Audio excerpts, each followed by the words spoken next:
Dive into the depths of history with us as we unravel one of the most intriguing mysteries of the 20th century. Did Adolf Hitler fake his death and escape from Berlin?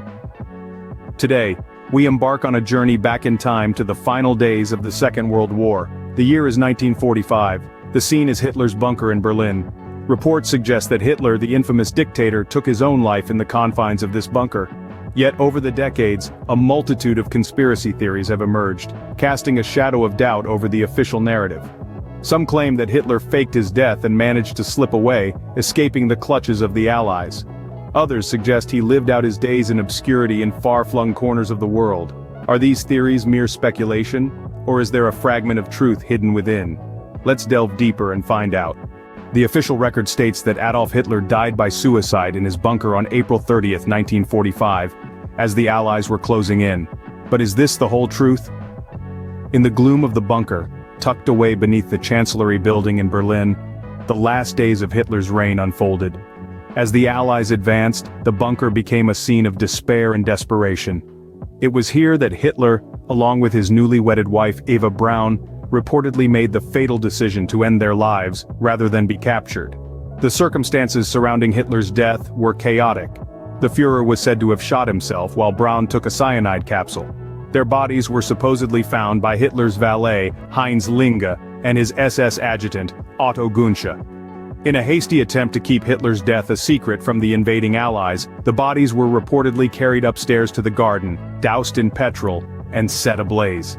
The Soviet Red Army was the first to reach the bunker, but what they found has been a subject of debate. Initially, the Soviets remained silent about Hitler's death, causing confusion and uncertainty in the Western Allies' ranks. It was only later that they reported finding a charred body outside the bunker, thought to be Hitler's. However, the Soviets' handling of the situation and their initial silence have raised eyebrows. The body they claimed to have found was quickly removed and reportedly autopsied, but the remains were never conclusively identified as Hitler's. The skull fragment that the Soviets presented as evidence was later found to be that of a woman, further muddying the waters. This lack of undisputed physical evidence has been a major sticking point. The charred remains that the Soviets claimed were Hitler's were reportedly moved several times, and in the confusion of the post-war period, some were said to have been lost. The pieces that remain are locked away in Russian archives, inaccessible to researchers.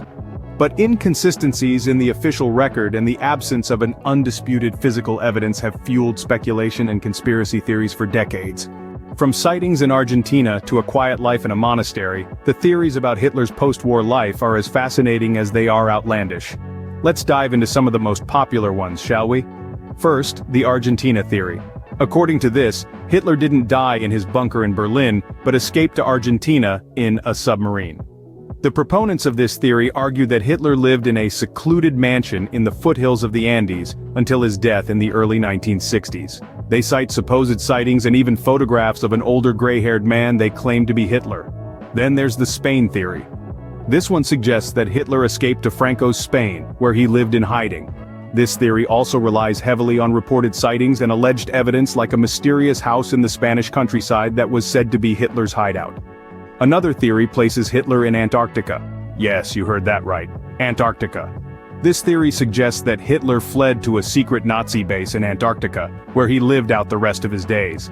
Some versions of this theory even suggest that Hitler made contact with extraterrestrials at this base.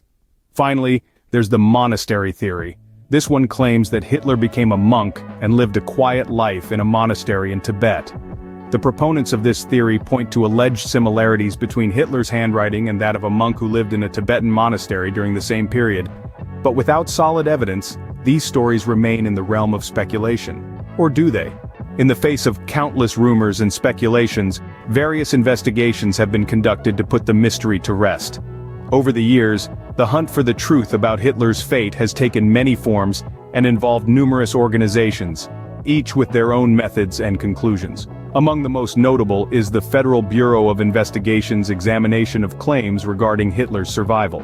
The FBI, following leads and tips from around the globe, embarked on a quest to verify or debunk these claims. Encounters with supposed Hitler sightings, analysis of handwriting samples, and even interviews with individuals claiming to have aided in Hitler's escape were part of this extensive investigation. However, the lack of concrete evidence left many questions unanswered. In a more recent effort to uncover the truth, a team of French pathologists conducted a detailed DNA analysis of a set of teeth and a fragment of a skull, long believed to be Hitler's remains. The results corroborated with the long-held belief that Hitler did indeed die in his bunker in Berlin. However, skeptics argue that the remains could have been tampered with or misidentified, casting a shadow of doubt over the conclusion. In spite of these comprehensive investigations, the question surrounding Hitler's death remains shrouded in mystery. Some claim that the lack of definitive proof is evidence in itself of a cover-up, while others argue that the evidence we do have, though circumstantial, points towards his death in the bunker. Despite these efforts, the mystery remains. The question still stands: did Hitler really die in his bunker, or did he manage to escape and live out his days in obscurity? After delving into the depths of this historical mystery, what can we conclude? We've looked at the official record, which states that Adolf Hitler died by suicide in his bunker in Berlin on April 30, 1945. We've considered the conspiracy theories that suggest he may have faked his death and escaped, possibly to South America or even Antarctica. We've explored the various investigations, both official and unofficial, into the circumstances of Hitler's death. In the official record, we have a narrative supported by multiple eyewitness accounts and physical evidence, including dental records. However, we also noted the lack of a body and the Soviet Union's initial secrecy about what they'd found in the bunker, which fueled the flames of conspiracy. On the other hand, the conspiracy theories, while fascinating and often elaborate, lack concrete evidence. The supposed sightings of Hitler in South America were never confirmed, and the idea of a secret Nazi base in Antarctica remains firmly in the realm of fiction. The investigations have shed light on some aspects of the mystery, but have also raised new questions. The FBI files released in 2014, for example, added a new layer of intrigue but ultimately did not provide definitive proof of Hitler's escape.